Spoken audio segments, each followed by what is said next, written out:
Professores, alunos, acompanhantes do canal, o porquê de estudarmos Levítico se estamos no tempo da graça? Se o véu do templo se rasgou, eu tenho livre acesso com ele. Acompanhe comigo essa videoaula.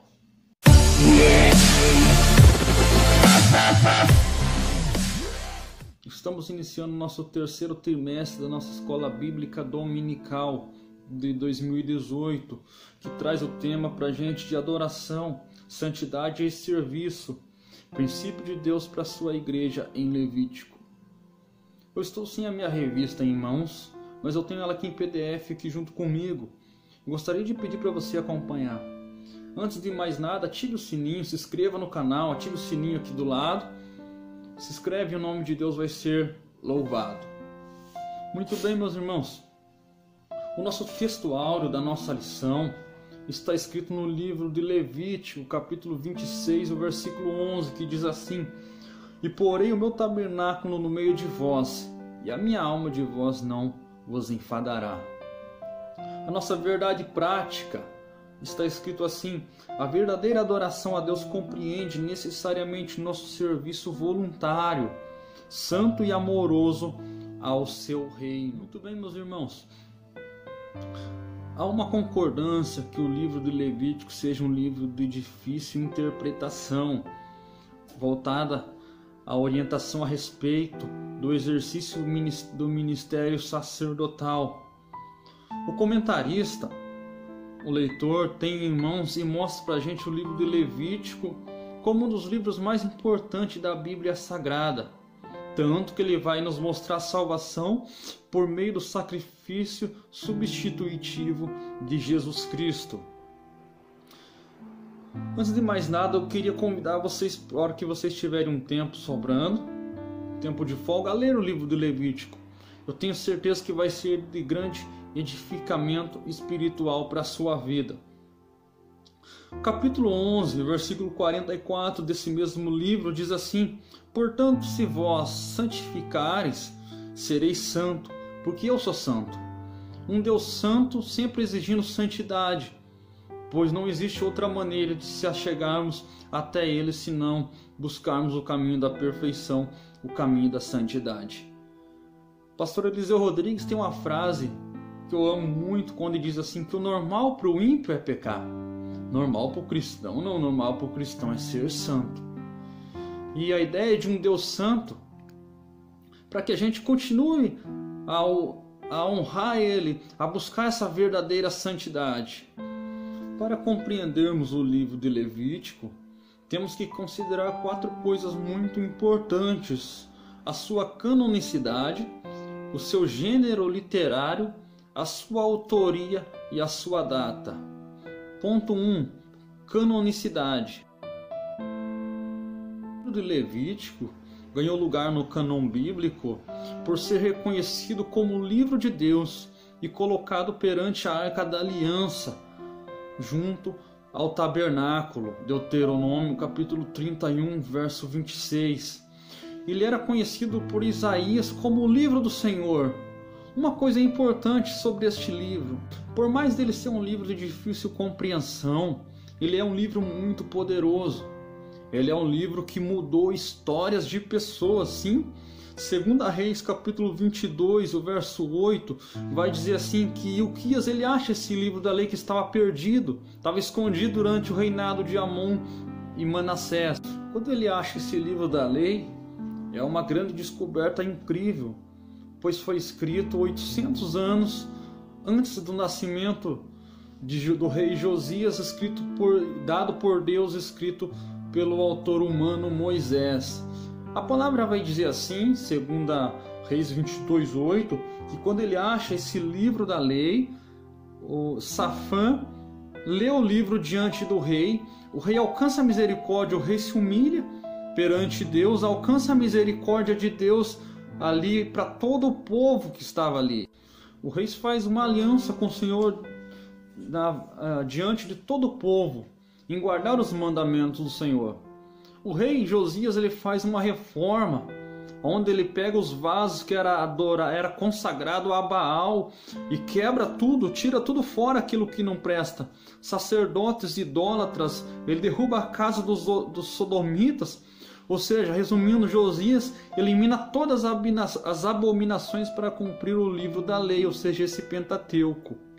E eu gostaria de ler para vocês 2 Reis capítulo 23 e versículo 25, que diz assim a palavra do Senhor Jesus: e não houve outro rei antes dele que se convertesse ao Senhor de todo o seu coração. Olha o poder que tem esse livro. Não houve um rei antes dele que se convertesse ao Senhor de todo o seu coração, de toda a sua alma e de todas as suas forças, conforme toda a lei de Moisés. E nem depois dele rei outro nasceu outro tal que se arrependesse das suas maldades, dos seus pais antepassados, como este rei fez através deste livro da lei. Olha o poder que tem este livro.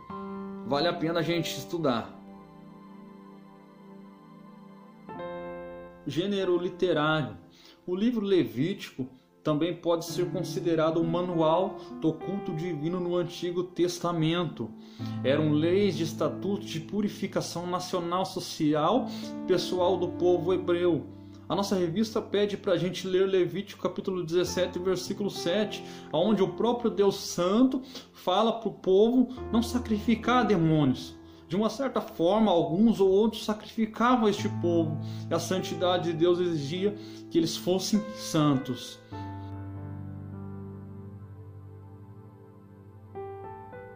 A data deste livro, de acordo com a nossa própria lição, onde diz que a nossa própria cronologia bíblica, diz assim que este livro foi escrito 1 ano depois que o povo sai do Egito. Moisés escreve ele. Aí muitas pessoas ainda ficam duvidando se perguntando sobre esses detalhes do livro de Levítico.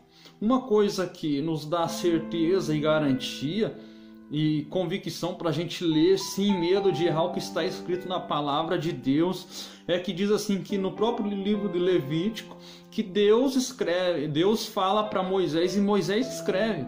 Tudo que Moisés escreveu está inspirado por Deus. Isso nos dá a garantia de nos aprofundarmos neste livro de Levítico, a estudarmos rigorosamente ele. A razão deste livro, ponto 1 e ponto 2. O ponto 1 diz assim: purificar Israel das abominações. O ponto 2 diz assim: preservar Israel das iniquidades de Canaã. A nossa lição diz assim: purificar Israel das abominações do Egito. Além de arrancar Israel do Egito, a Moisés também coube uma missão ainda mais difícil: arrancar o Egito de dentro do povo de Israel. Embora já livres da servidão de Faraó, os israelitas não se livraram imediato das suas abominações de egípcias. Haja visto o lamentável episódio do bezerro de ouro de Êxodo, capítulo 32, do 1 ao 10. O interessante disso é que quando acontece o episódio do bezerro de ouro, Moisés não estava presente, estava orando. Quem que teria que ser referência como cristão ali? Quem que era o crente da história ali? Era Arão, não era? Não era ele que era para pulsar firme, dar as ordens de não, Deus é santo e temos que exigir santidade?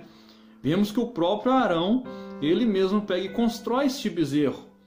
Se a gente olhar, a gente vê o povo do Egito, muitos e muitos anos naquela prática pagã, fazendo coisas erradas, mas o exemplo aqui de Êxodo 32 era do crente, da pessoa ali que era o sacerdote da época.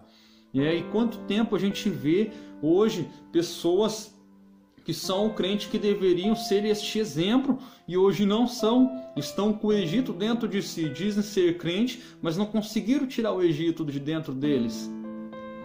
Professor, pregador, o nosso papel como cristão é ensinar a verdade, é pregar a verdade. Infelizmente, pessoas vão sair do mundo e ir para a igreja.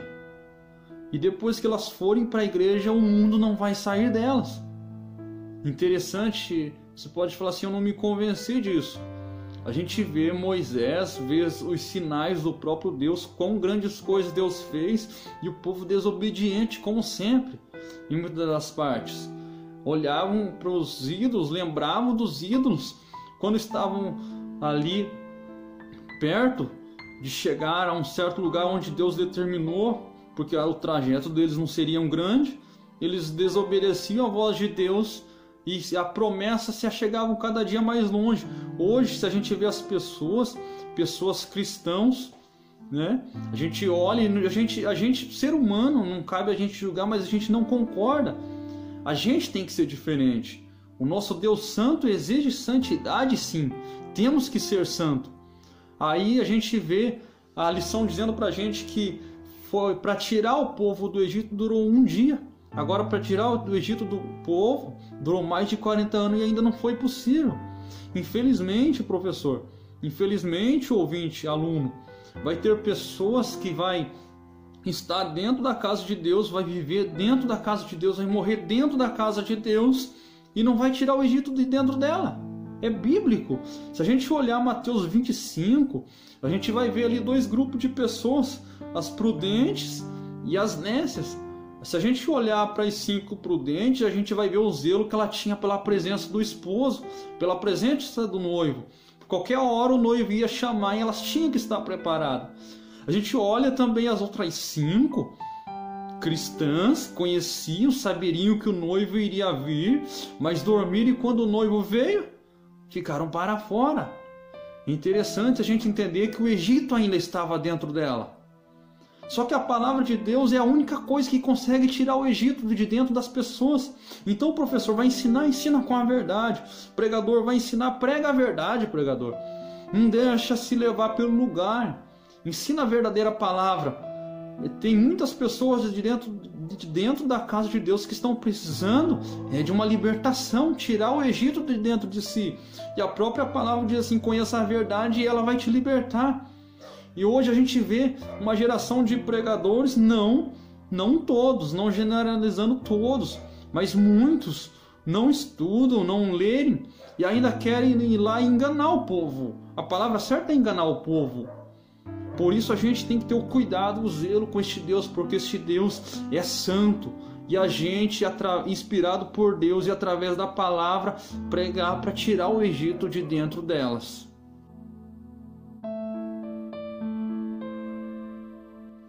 Ponto 3. Transformar Israel num povo santo, adorador e obreiro. Nossa lição diz assim: a Moisés cabia educar os filhos de Israel a fim de transformá-las num povo santo, adorador e obreiro. Levítico capítulo 11, versículo 45. Havia uma preocupação da parte de Moisés e principalmente da parte de Deus de fazer um povo santo se tornar um povo adorador de verdade, pois afinal de contas eles estavam mexendo com a presença do Deus Todo-Poderoso, o eterno Deus. Hoje em dia a gente percebe que essa preocupação lá do tempo atrás teria que ter hoje sobre a adoração do povo. Hoje a gente vê uma geração que qualquer coisinha que você faz para ela, elas já estão querendo deixar os seus cargos, virar as costas para Deus. Pois afinal de contas, o que Deus tem a ver com as suas vidas? No sentido dos seus ministérios, no sentido de eles olharem para trás, no sentido de as lutas virem, ou até luta que eles mesmo procuram, e por não ter uma base no Evangelho, querem deixar até a igreja. O que Deus tem de culpa nisso? E percebe-se que esses crentes são os crentes que processam o nome do Senhor Jesus, que falam o nome do Senhor Jesus. Pessoas que se dizem cristãos, né? É tempo que a gente precisa mudar. Nenhum homem é capaz de mudar-se por si mesmo, a não ser pela palavra de Deus, né? O evangelho que ensinam hoje, nem todos, só deixando bem claro, nem todos, ainda existe homens de Deus que pregam a verdade. O evangelho que eles ensinam hoje gera uma geração de crentes mesquinhos, crentes que não têm compromisso com a palavra de Deus. Irmãos, pessoas que assistem, Evangelho que não falam da cruz de Cristo, evangelho que não falam do sacrifício de Cristo, que não falam sobre arrebatamento, não vai fazer você um povo forte, um povo adorador, um povo que entenda com quem está lidando, pois afinal de contas, a gente está falando, a gente está orando, a gente está intercedendo, a gente está adorando um Deus vivo, um Deus que exige santidade, um Deus que é santo em todos os momentos.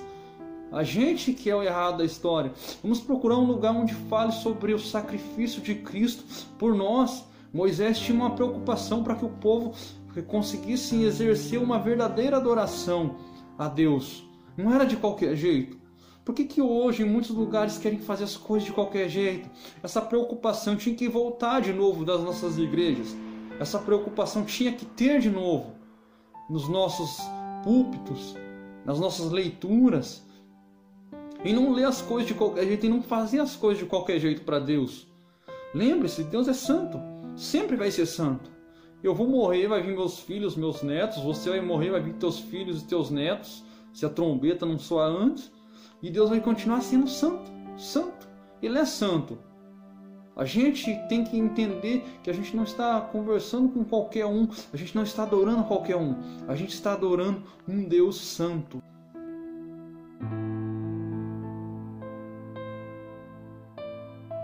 Manual do sacerdote. O livro de Levítico também era considerado como o manual do sacerdote. Foi entregue aos filhos de Levi, objetivando a orientá-los quanto às suas atividades cultuais, santificadoras e intercessoras. Ponto 1. Atividades cultuais. Nossa lição vai estar dizendo o seguinte: os levitas tinham como atribuição exclusiva zelar pela santidade e perfeição e beleza do culto do Deus de Israel. Números 3:12. E vai dizer assim: para que todas as coisas saíssem de acordo com as recomendações divinas, obrigavam-se eles a observar rigorosamente as ordenações dos levíticos. O seu ofício deveria refletir a glória de Deus. A gente tem uma visão sobre o levita. Quando a gente lê levita, a gente fala sobre adorador, adorador, adorador. E a nossa lição vai dizer assim que os levitas tinham também como uma atribuição exclusiva zelar pela santidade e perfeição da beleza do culto a Deus, para que as suas coisas saíssem de acordo com as ordenanças divinas. As atividades cultuais eram realizadas dentro do tabernáculo. Uma das mais principais atividades cultuais está no livro de Levítico, capítulo 16, onde vai falar sobre o dia da expiação, aonde a gente vai ver todo aquele preparamento de Arão fazendo a sua expiação por si, por sua família, para depois fazer a sua expiação pelo povo. Nossa lição vai dizer assim sobre atividades santificadoras, o próprio Deus exigindo de novo do povo para ser santo, pois eles eram santos. A nossa lição vai nos dar a ideia, o objetivo dessa parte das atividades santificadoras, dizendo assim que os sacerdotes, por conseguinte, deveriam em primeiro lugar cuidar da sua própria santificação para ter condição de zelar da santificação de todo o povo. Aí o nosso apóstolo Paulo faz a mesma recomendação semelhante aos obreiros de Cristo lá no livro de 1 Timóteo, capítulo 4, versículo 16. Interessante que os sacerdotes, eles cuidavam de si, cuidavam da sua santificação para depois cuidar do povo. Não é interessante hoje, será que cuidamos da nossa vida com Deus, de nos santificarmos para lidar com o povo? Às vezes a gente não para pensar muito nisso. A gente não cuida da gente, quer cuidar da casa de Deus. Interessante a gente parar para pensar com quem estamos lidando. Você já fez essa pergunta para você quando você está cuidando da casa de Deus, ali pregando para pessoas, dando conselho para pessoas? Com quem estamos lidando? A gente não para a gente pensar que cada um de nós que vivemos neste mundo temos uma alma eterna para zelar com Deus. Você já pensou se a gente, por algum descuido, por alguma palavra errada, a gente condenar uma pessoa, a pessoa seguir o que a gente falou e no último dia ir para o inferno? Igreja, vamos cuidar das nossas vidas. Por isso que a nossa própria palavra diz: se a gente não cuida da nossa casa, muito menos vamos ser aptos para cuidar da casa de Deus. Vamos prestar bem atenção nessas coisinhas que a gente acha que é pequena, né? A gente pensa assim: se eu fiz hoje para Deus, se hoje eu trabalhei o dia inteiro na casa de Deus, eu estou seguindo Ele errado, né? A Bíblia, a própria palavra de Deus vai dizer assim que um dos seus primeiros mandamentos é amar a Deus, né? Não é você trabalhar para Deus, trabalhar, é você primeiramente você amar. Se você amar a Deus de todo o teu coração, como diz a palavra, você vai se preparar, você vai se santificar, obedecendo o que Deus está falando para a gente nessa lição. Sede santo, porque eu sou santo. A ideia é essa, e quando a gente vê no Levítico capítulo 8, a gente vê Moisés ensinando a Arão, né, como fazer. Ou seja, Moisés se preparava e queria preparar Arão para uma boa obra, né? A gente tem que fazer a mesma coisa. Quando a gente for preparar alguém, se preparar primeiro. Quando a gente for se santificar aqui na nossa casa primeiro, antes, em todo o tempo, tentar se manter santo no máximo possível para cuidar das coisas de Deus. Atividades intercessoras. Nas atividades cultuais, a gente via como funcionava o culto. As atividades santificadoras, a gente via como procedia o culto. As atividades intercessoras nos dá o objetivo de pensarmos e fazermos assim: se eu estou pronto e apto para adorar, então eu posso interceder e cumprir o meu papel como sacerdote para fazer essas atividades intercessoras. A minha conclusão de hoje, desta videoaula, eu quero deixar para vocês: a pior perca do homem não é perder milhões, muito menos perder as suas empresas, as suas fortunas ou qualquer outra coisa de bem material. A pior perca de um homem é ele deixar de ser santo, ele deixar de se santificar. Se separe para Deus, se separe, seja santo para Ele. Seja santo em todo o tempo. Nossa santidade é derivada de seu mandamento para sermos santos. Sermos santos é ser saudáveis em espírito. Deus abençoe vocês. Espero que vocês gostem dessa videoaula. Meu primeiro vídeo. Eu creio que eu vou melhorar muito. O nome de Deus vai ser louvado. Deus abençoe a todos vocês.